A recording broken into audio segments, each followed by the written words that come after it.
Oh, camera's facing the wrong way. There we go. How cool does this look? Ooh, let's try it with the 4K camera. Right? So what should I talk about in this video? I don't know. It's so well lit. Like the pressure's on to make something amazing. Ooh, I know what I should do. Let's do a VidCon and TED recap. Sound good? Yeah, perfect. So I just went to VidCon and then TED, and I thought of those experiences as sort of like going to the two big conferences that are about online video, even though one is more about creators and their audiences and the other one is more about talks and ideas and sharing them.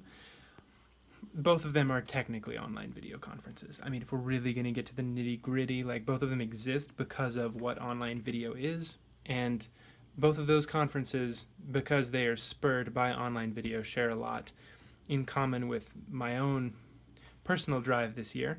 I'm making 1,000 videos a year because I really believe in the power of online video. I think it is a method of human connection that has thus far been extremely, extremely difficult, either production-wise or distribution-wise. Now it's all super easy. I've made it almost 500 videos this year. I'm aiming for 1,000 on my phone, literally in my spare time. Like I'm running 2 businesses, I'm traveling all over. I've spent no more than a couple hours a week on it, and I've published almost 500 videos. So for the first time in history, thanks to 4K recording on the iPhone and a couple other fun tricks, it's super, super easy to make really high quality video and feel like you're just talking to someone and have the audio be great and have the message like adequately communicated without technology getting in the way or in the middle of it or distracting from the experience. So that's exciting. And so this was also my first year going to those 2 big conferences, which have a lot to do with online video as well, VidCon and TED. Now, what I took away from each of them was surprisingly different. So VidCon, there have been great posts written by Laura and Jeff, who's Jeff Jarvis and Laura Chernikoff, who that really spelled out what VidCon was about, which is creators and their communities, and really, really nicely summarized the magic of VidCon. And I'll link those below. And I took that impression away as well. Just seeing the passion with which everyone showed up to VidCon, excited to connect with each other and excited to make new friends and collaborate and talk about the possibilities of online video together and of the communities they've created and celebrate those things. That was really cool. VidCon is like a real life celebration of sort of the magic that online video brings to people's lives. Whereas TED is very much the like grown up, like sophisticated version of VidCon, where it's less about the excitement of like connection and finding out that you belong in the world and more about like, oh, now that we're here and we feel like we belong and we're connected, what can we do to make the world better for other people who aren't there yet? So TED is very much like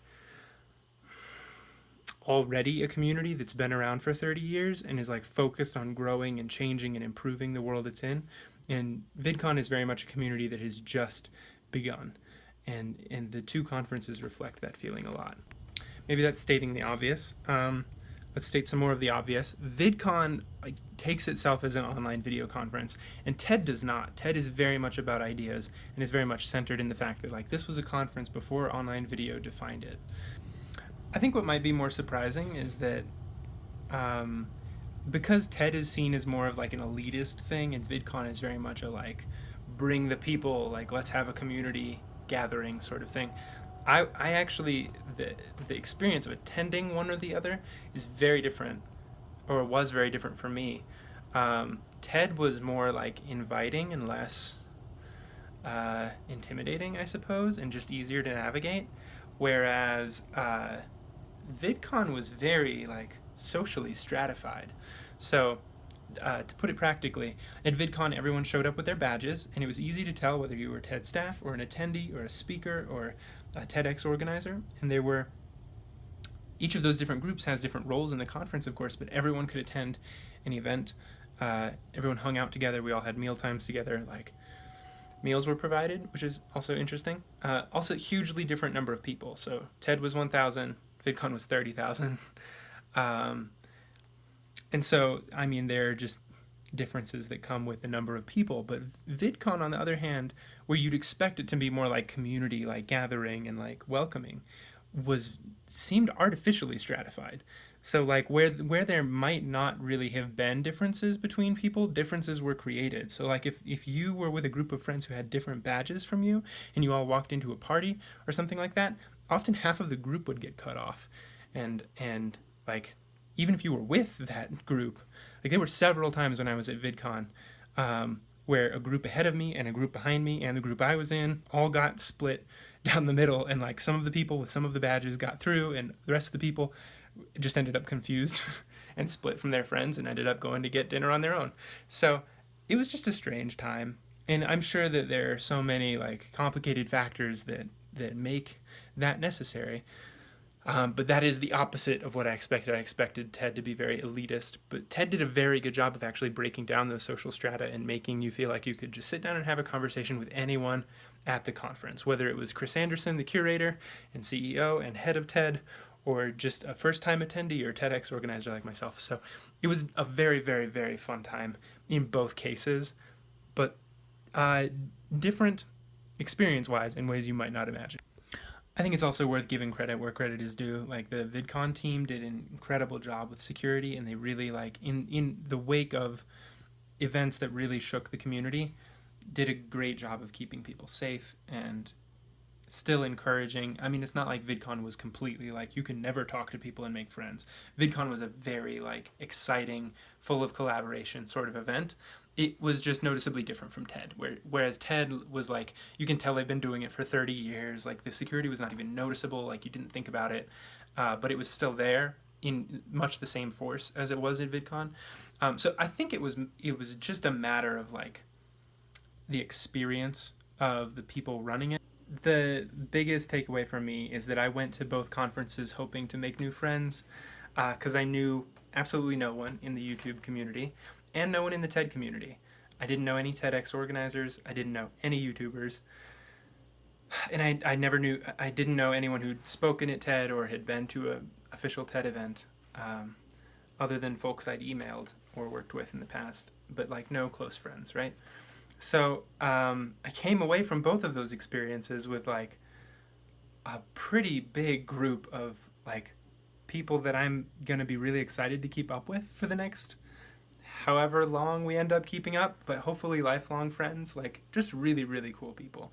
And then also came away with collaborations and conversations and time spent with people who otherwise like would have been unreachably busy.